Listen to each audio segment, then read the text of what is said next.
So Tekken 8 has recently released a closed beta test. I can honestly say I'm pretty impressed with it.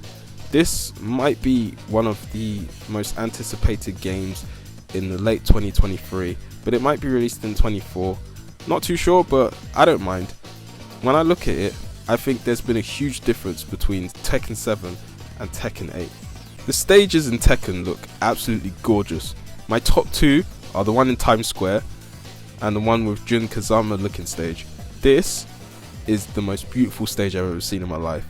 Where Jun Kazama had her trailer released, that is one of my favorites, and I just love the environment that they've built onto this. In fact, the whole part of the detail is so sick.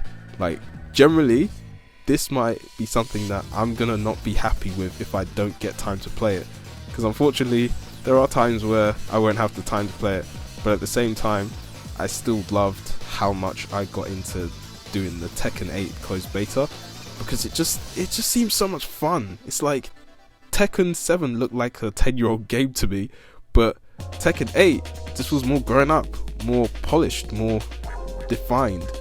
When I look at the game right now, it does lack a bit of refinement, but I still think it might be fixed when the full game comes out.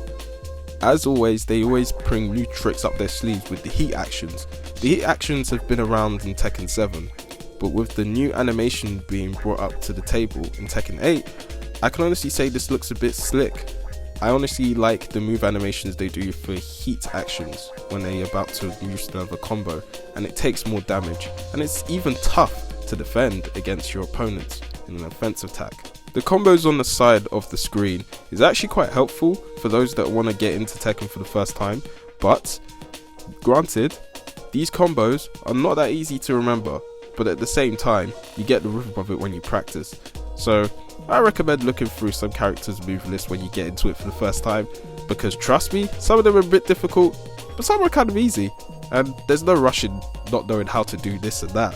So honestly, I'm pretty pleased with it. I mean, the best comparison when I look at it is Jin, Kazuya, and also Asuka. Asuka's had a huge difference. To me, I feel like her face in Tekken 7 was very off, but when we go into the character mode, it's really cool. Like, you could just tell that they've put in so much work for this and had to wait another 6 years for this to happen. As you look at the character select, I do love the animation for this. Every time you go into each character, they all have their own kind of stance whenever you select a player, and whenever you pick the player, they have different animations that really fit in with their personality. Comparing this to Tekken 7 character mode, I didn't really like the sparkly things that was in the way.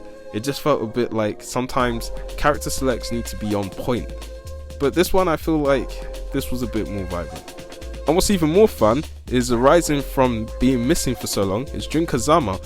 She hasn't even been in the game since Tekken 2, and I had to wait until Tekken Tag Tournament 2 for her to return, but now that she's returning to Tekken 8, she's now going to be one of the key parts of the story, even though it's going to be aimed at Kazuya and Jin, father and son, but also mother in a way as well.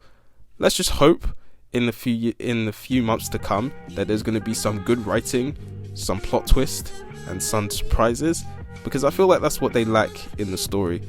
I mean, I've read the article that they had to start the story from scratch, because to me, having Kazumi in the game previously made no sense. I just felt like they needed something that could add to the story. Hopefully there won't be that annoying narrator in Tekken 7 previously, because I just did not engage with him all that well. I just didn't need someone to do the voiceover for it. It just got annoying from time to time. But all in all, I'm looking forward to how the whole game is going to turn out to be. I mean, looking at the story, it's quite intense. But if the story is going to be about Jin and Kazuya, and I look at the trailer, are we going to add more fighters into it as well? Or is it just going to be based on the father and son? Because if that's the case, I'm sure it'll be great. Again, let's just hope there's some good writing on there, and something that makes more sense in the story, rather than just throw it all over the place like they did in Tekken 7. But yeah, that's all I got to say about the game. I'm very hyped about it, and I'm pretty happy how it turned out. So hopefully the game will be as good as it should be in the closed beta. Just need to work on the redefinement, that's all. So yeah, thank you guys for watching. I hope you have a good day, and yeah, peace.